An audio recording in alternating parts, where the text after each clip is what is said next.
اور جب آپ تلاوت فرماتے تو آپ بڑی خوبصورت انداز سے تلاوت فرمایا کرتے تھے، خوبصورت آواز سے تلاوت فرمایا کرتے تھے۔ اور آپ صلی اللہ علیہ وسلم نے ارشاد فرمایا کہ جو آدمی قرآن خوبصورت انداز سے نہ پڑھے، خوبصورت آواز سے نہ پڑھے، وہ ہم میں سے نہیں ہے۔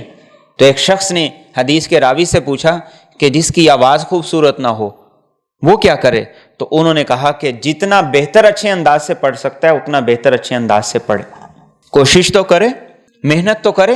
ایک حدیث میں اللہ کے رسول صلی اللہ علیہ وسلم نے ارشاد فرمایا ایک شخص وہ ہے جو قرآن پڑھتا ہے، اچھے انداز سے پڑھتا ہے، بنا کے پڑھتا ہے، سنوار کے پڑھتا ہے، اس کے لیے ایک گناہ اجر ہے۔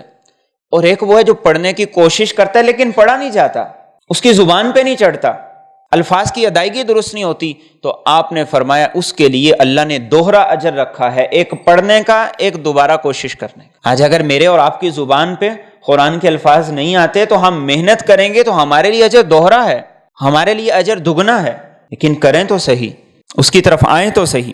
اور آپ صلی اللہ علیہ وسلم نے اس بات کو حکم دیا کہ اپنی آوازوں کے ذریعے سے قرآن کریم کے حسن کو اور اضافہ دو۔